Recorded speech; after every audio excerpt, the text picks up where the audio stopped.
कहानी की शुरुआत होती है आज से कई 100 साल पहले। उस वक्त लोगों को अगर किसी भी औरत पर शक हो जाता कि ये काला जादू करती है तो उन्हें डायन मान के कैद कर लिया जाता था और फिर उस डायन को सबके सामने फांसी दे दी जाती। एक शख्स जिसके हाथ में एक धार्मिक किताब है, उसमें लिखी बातों के हिसाब से उसने औरतों को उनकी सजा सुनाई। कुछ औरतें जो मामूली जादू टोना करती थी अपनी गलती मानकर माफी मांगने लगी, लेकिन एक डायन जो एक आंख से अंधी थी उस आदमी को श्राप देते हुए बोली, नरक में चलेगा तू। लेकिन उस आदमी पर उस डायन की इस बात का कोई असर नहीं हुआ और उसने तुरंत तीनों को फांसी देने का आदेश दिया। तीनों डायनों को पुल के ऊपर से फांसी देने के बाद पानी में डुबा दिया गया और जैसे ही काम पूरा करके सैनिक वहां से निकलने लगे तो उस पादरी ने कहा कि किताब के हिसाब से डायनों की लाशों को दोबारा ऊपर लाना होगा और फिर उनका अंतिम संस्कार करना जरूरी है ताकि वो कभी वापस ना आ पाए। लेकिन एक सिपाही ये कहकर हंस दिया कि उसे पक्का यकीन है कि तीनों डायनें मर चुकी हैं और उसके बाद कोई वापस नहीं आता। लेकिन उस पादरी को बहुत चिंता हो रही थी।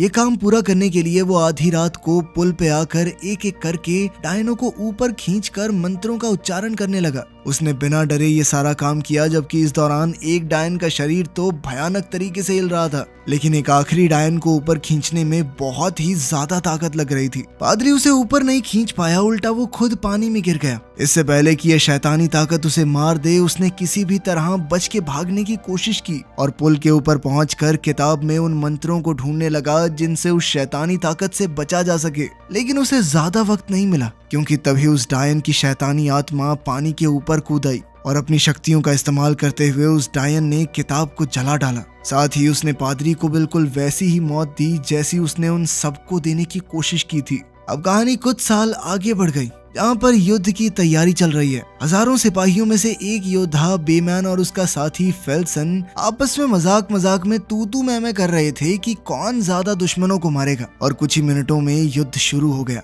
ये दोनों ही युद्ध कला में माहिर जबरदस्त योद्धा हैं। मिलकर अगले कुछ सालों में इन दोनों ने बहुत से युद्ध लड़े और हमेशा भगवान के विरुद्ध बोलने वालों के खिलाफ जीत हासिल की। उनका भगवान के नाम पर छेड़ा हुआ ये युद्ध ना दिन देखता था ना मौसम, और वो हमेशा अपने दुश्मनों को मौत के घाट उतारने के लिए तैयार रहते। कई साल बाद एक युद्ध में बेमन की सेना स्मिर्ना नाम के एक शहर पर हमला करने आ पहुंची, पर वो दुश्मनों को पहचान नहीं पाए और बेमन ने अपनी तलवार से एक औरत को काट डाला। जल्द ही उन्हें एहसास हुआ कि उनकी सेना ने एक निहत्थे शहर में कत्लेआम मचा दिया है। अगली सुबह चर्च से भेजे गए लीडर से बेमन ने बच्चों और महिलाओं के खिलाफ किए गए इस पाप का जवाब मांगा, जिस पर उस आदमी ने कहा कि वो वही करता है जो ईश्वर का आदेश हो। इस पर बेमन ने सवाल उठाया कि क्या सच में इस सब के पीछे ईश्वर है? बच्चों और औरतों को उनके हाथों से ईश्वर मरवाएंगे? थोड़ी बहस के बाद बेमन चुपचाप अपने दोस्त के साथ वहां से चला गया, क्योंकि वो ये जानते थे कि वैसे भी चर्च के भेजे हुए आदमी को वो हाथ नहीं लगा सकता। उसने कह दिया कि अब वो उनके लिए काम नहीं करेगा।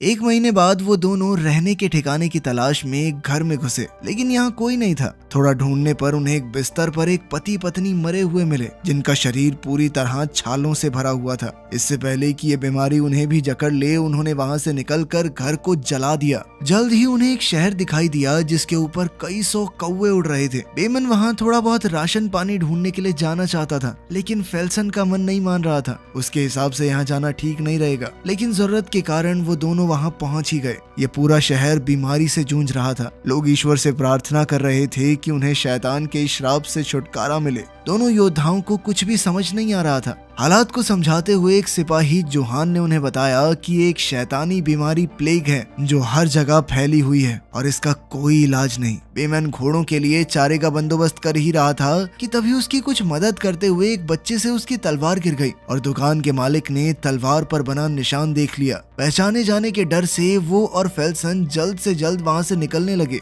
लेकिन जल्द ही कुछ सिपाहियों ने उन्हें चारों तरफ से घेर लिया। शुरुआत में तो वो दोनों योद्धा जबरदस्त तरीके से लड़ रहे थे, पर फिर उन्होंने देखा कि बहुत सारे तीरंदाज निशाना साधे उनके सर पर खड़े हैं। कोई चारा न बचने पर आखिरकार दोनों दोस्तों ने अपने हथियार डाल दिए जिसके बाद उन्हें बंदी बना लिया गया। तभी डबल जैक नाम के एक आदमी ने, जो चर्च के लिए काम करता था, सिपाहियों को रोका और बेमैन की तलवार पर बने निशान को ध्यान से देखा। फिर वो इन लोगों को एक दूसरे कमरे में ले गया जहाँ प्लेग से ग्रस्त चर्च के मेन प्रीस्ट ने इन्हें बताया कि ये नर्क से भेजा हुआ अंधेरे की डायन का श्राप है और यहाँ शहर में उन्होंने ऐसी ही एक डायन को कैद कर रखा है जिसे उस पवित्र मोनेस्ट्री में ले जाना होगा जहाँ सोलोमन की किताब की आखिरी कॉपी मौजूद है। उस किताब के मंत्रों से ही इस डायन और उसके श्राप को खत्म किया जा सकता है। लेकिन बेमैन ने सवाल किया कि इस काम में आपको हमारी क्या जरूरत है, जिस पर प्रीस्ट ने बताया कि चर्च के सारे सैनिक इस प्लेग से ग्रस्त हो चुके हैं, यहाँ बहुत सी जाने गई हैं और उन दोनों की मदद के लिए फादर डबल जैक और जोहान को उनके साथ भेजा जाएगा। लेकिन बेमैन ने कहा कि अब वो चर्च के लिए काम नहीं करता और उनकी मदद करने से साफ इनकार कर दिया। बेमैन जानता था कि उसके इस फैसले के लिए उन दोनों को जेल में डाल दिया जाएगा और वहीं उसे वो औरत भी मिली जिसे डायन कह रहे थे, लेकिन वो डायन तो बिल्कुल नहीं लग रही थी। फेल्सन ने इस बात का मजाक बनाया कि चर्च की मदद के लिए ना करने पर उस हेड प्रीस्ट की शक्ल देखने वाली थी। बाद में बेमैन की आंख उस औरत के रोने की आवाज से खुली और उसने देखा कि उस बेचारी के शरीर पर चाबुक के निशान थे। उस लड़की की वो हालत देखकर उसका दिल पिघल गया और बेमैन चर्च की मांग पूरी करने के लिए तैयार हो गया।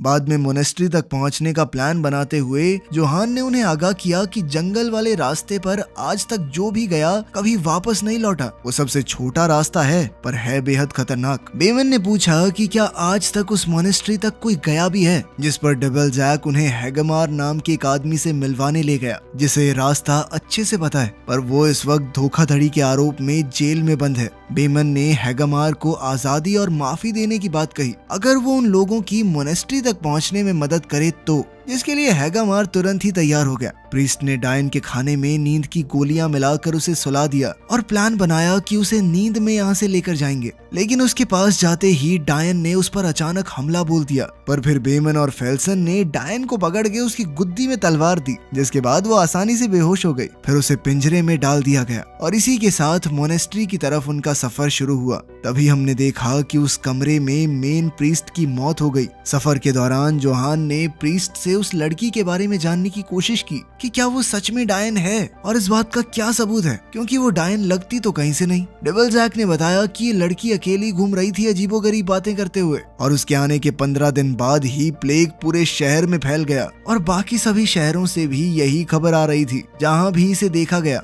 इस पर जोहान ने प्रीस्ट की बात को गलत साबित करते हुए कहा कि मेरे गांव में तो ये लड़की कभी नहीं देखी गई, फिर वहाँ प्लेग कैसे फैल गया। वहीं बेमन और फेल्सन को शक हुआ कि कोई उनका पीछा कर रहा है और इस घुड़सवार का पता लगाने के लिए उन्होंने जाल बिछाया। जल्द ही उनका पीछा करता हुआ वो आदमी जाल में फंस गया। उस जवान लड़के ने अपना नाम के बताया और कहा कि वो भी उन्हीं की तरह एक योद्धा बनना चाहता है। अगर वो मोनेस्ट्री तक जाने वाले बेड़े में शामिल होगा तो लोग उसे बच्चा समझना छोड़ देंगे। इस बात पर फेल्सन हंस दिया और कहा कि बच्चे चला जाए यहाँ से, जिस पर के ने उसे तलवारबाजी के मुकाबले के लिए ललकारा, जिसके बाद फेल्सन उसे सबक सिखाने के लिए तैयार हो गया। वो तलवारबाजी में एक माहिर योद्धा था जिसने कई युद्ध लड़े थे। इसी वजह से उसने के को बुरी तरह हराया ताकि उसका घमंड चूर चूर हो जाए। लड़ाई को बीच में ही रोकते हुए बेमन ने कहा कि इस लड़के को अपने साथ ले चलो, वैसे भी ये काफी बाहर आ चुका है शहर से। सूरज ढलने पर बेमन जब उस लड़की को खाना देने आया तो उस लड़की ने उसे बातों में उलझाकर अपने पास बुलाया। बेमन ने उससे पूछा कि तुम्हें चाबुक से इसी प्रीस्ट ने मारा है क्या, जिस पर लड़की ने हामी भरते हुए कहा कि मैं मरना नहीं चाहती।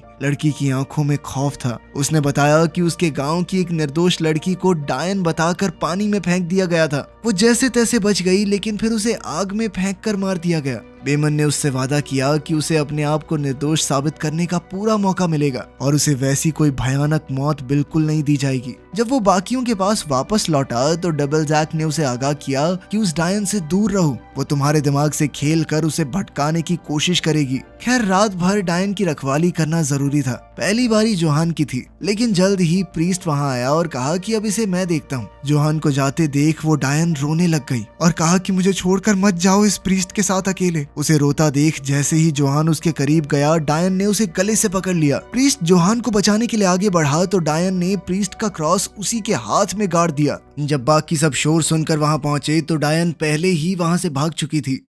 डायन को ढूंढते हुए वो एक गांव में पहुंचे जहां एक भागती हुई औरत उन्हें दिखी, लेकिन जैसे ही वो उस तक पहुंचे तो पता चला कि ये तो कोई और थी। अचानक उन्होंने किसी और को दूसरी दिशा में भागते हुए देखा तो सब ने उसका पीछा किया। वो एक पतले से रास्ते में पहुंचे जहां एक छोटी सी भूल भुलैया थी। वहां पर कई लोगों की लाशें एक साथ पड़ी सड़ रही थी। ये लोग शायद इस बीमारी से ही मरे थे। वहीं दूसरी ओर जोहान को अपनी मरी हुई बेटी की आवाजें सुनाई दे रही थी और वो उस आवाज का पीछा करने लगा। जब वो आवाज तक पहुंचा तो वहाँ कोई और नहीं बल्कि के था। के ने जोहान को जगाने की बहुत कोशिश की, लेकिन जोहान उसे लगातार अपनी बेटी के नाम से पुकार रहा था और डरते हुए के ने उसकी छाती में अपनी तलवार दाग दी। जब सब लोग वहाँ पहुंचे तो के ने उन्हें पूरी बात बताई। उधर फेल्सन को वो डायन लड़की मिल गई जो अभी भी भागने की कोशिश कर रही है। पकड़े जाने पर लड़की ने कहा कि वो बहुत डरी हुई थी इसीलिए भागी। प्लीज मुझे उस मॉनेस्ट्री में मत लेकर जाओ, वो मुझे मार डालेंगे। लड़की को दोबारा से कैद करके सभी आगे बढ़े। अगली सुबह सब ने जोहान की आत्मा की शांति के लिए प्रार्थना की, जिसके बाद डेविल जैक ने बेमन को बताया कि डायन के कारण ही उन्होंने अपने साथी को खोया है और वो सभी सोच समझ कर बातें करें, क्योंकि डायन सब कुछ सुन सकती है और वो सबकी कमजोरियों को उनके खिलाफ इस्तेमाल भी करेगी। बेमन ने प्रीस्ट की बात पर ज्यादा ध्यान नहीं दिया। ये देखकर वो डायन प्रीस्ट की तरफ हल्की सी मुस्कुराई और सफर आगे बढ़ने लगा। अगले दिन वो लोग एक पुराने पुल पर पहुंचे जो काफी खस्ता हालत में था और उसे पार करते हुए वो पूरा भी टूट सकता है। बेमन ने हिम्मत दिखाते हुए उस पुल को पार किया और पहले सभी योद्धाओं को घोड़े के साथ पुल को पार करने को कहा। फिर आखिर में वो डायन वाली गाड़ी को पार करवाएंगे। डायन की गाड़ी को पुल पार करवाते हुए के खाई में गिरने ही वाला था कि तभी डायन ने उसकी कलाई को पकड़कर बड़ी ही आसानी से उसे ऊपर खींच लिया। लेकिन इतनी ताकत किसी आम लड़की में तो नहीं हो सकती। गाड़ी पार होते ही पुल टूटकर नीचे गिर गया। कोई और रास्ता नजर न आने पर अब वो जंगल में ही पहुंच गए। धुंध बहुत ज्यादा थी जिस वजह से उन्हें कुछ भी दिखाई नहीं दे रहा था। तो बेमन ने कहा कि धुंध साफ होने तक वो यहीं रुकेंगे।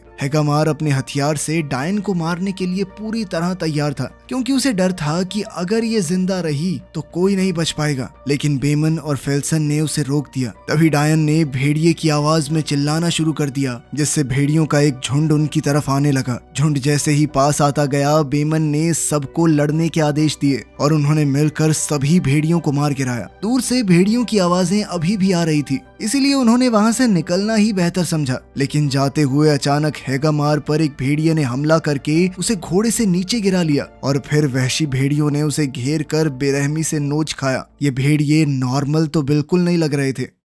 अगली सुबह बेमन ने डायन को जान से मारना चाहा। प्रीस्ट ने उसे रोकने की कोशिश की, लेकिन बेमन ने उसे धक्का देकर हटा दिया। पर फिर फेल्सन ने उसे समझाते हुए कहा कि वो पहुंचने ही वाले हैं, अब वो मोनेस्ट्री दूर नहीं है। अपने काम को अंजाम देने के लिए उन्हें थोड़ा सा सब्र रखना होगा। जल्द ही वो मोनेस्ट्री पहुंच भी गए। के ने एक छोटी सी जगह से अंदर घुसकर सबके लिए दरवाजा खोला और प्रीस्ट सबको पूजा घर की तरफ ले गया, ये सोचकर कि वहाँ उसके साथी प्रीस्ट मौजूद होंगे। लेकिन वो बीमारी यहाँ तक भी पहुँच चुकी थी और मोनेस्ट्री में मौजूद सभी लोग अब बस मरे पड़े थे। डेविल जैक हिम्मत हार कर ईश्वर से दया की भीख मांगने लगा। तभी बेमन ने उसे रोका, क्योंकि एक प्रीस्ट अब भी जिंदा था। किताब की तरफ इशारा करके और भगवान का नाम लेते हुए उसने भी दम तोड़ दिया। डेविल जैक ने किताब देखी और बेमन ने उससे पूछा कि क्या तुम ये मंत्र पढ़ सकते हो। जल्द ही वो शुरू करने के लिए पूजा घर से बाहर आए। तभी वो डायन अपनी पूरी असलियत स्वीकारते हुए कहने लगी कि सालों से चर्च ने उसके लोगों को मारा है और अब वो बदला लेकर रहेगी।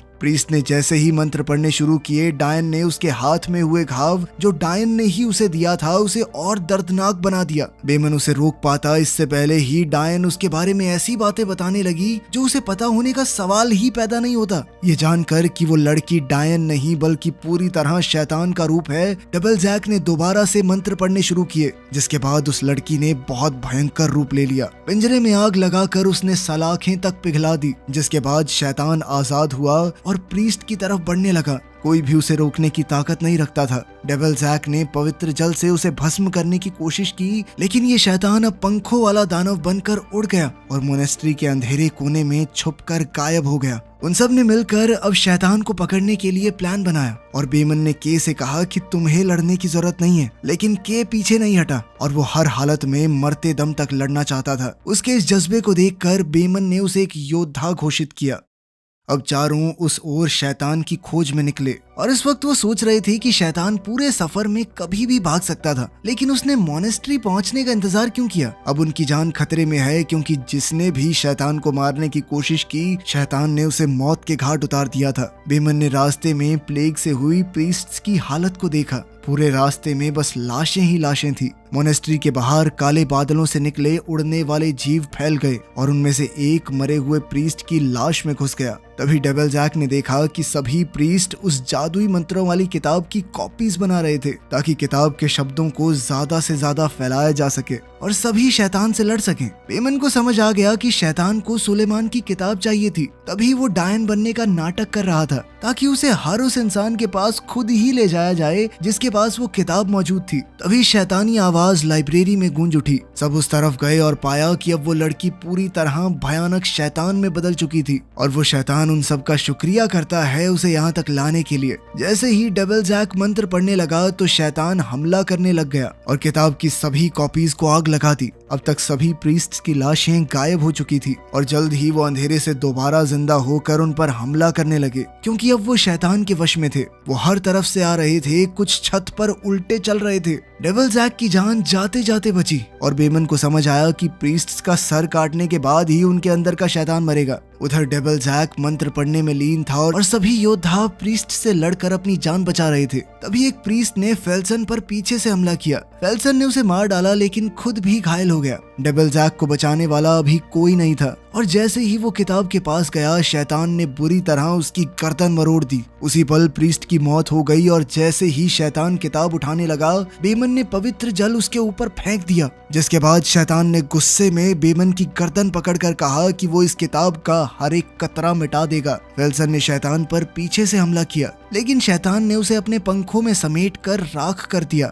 जैसे ही वो दोबारा बेमन की तरफ बढ़ा, के ने मंत्रों का उच्चारण शुरू कर दिया और वो क्रिया को दोबारा से पूरी करने में लग गया, जिससे शैतान को बहुत गुस्सा आ रहा था। लेकिन बेमन शैतान को घसीटते हुए दीवार तक ले गया और 2 खंजरों से उसके पंखों को दीवार में गाड़ दिया ताकि वो हिल ना पाए और के अपनी प्रार्थना पूरी कर सके। शैतान का शरीर धीरे धीरे तड़प कर लपटों में जलने लगा और उस लड़की का शरीर शैतान से आजाद हुआ जिस पर डायन होने का आरोप था। शैतान के जाने के बाद अब के बेमन के पास पहुंचा तो देखा कि उसके घाव बहुत गहरे थे और वो बच नहीं पाएगा। बेमन ने के से कहा कि किसी भी हाल में इस लड़की को बचाए रखना, इसकी कोई गलती नहीं थी। आखिर में के और उस लड़की ने सभी योद्धाओं का शुक्रिया अदा करते हुए उन्हें अलविदा कहा और वो अपने अपने घोड़े पर सवार होकर घर की ओर निकल पड़े। वीडियो पसंद आई तो लाइक कर देना, चैनल को सब्सक्राइब कर लेना। मिलते हैं अगली वीडियो में।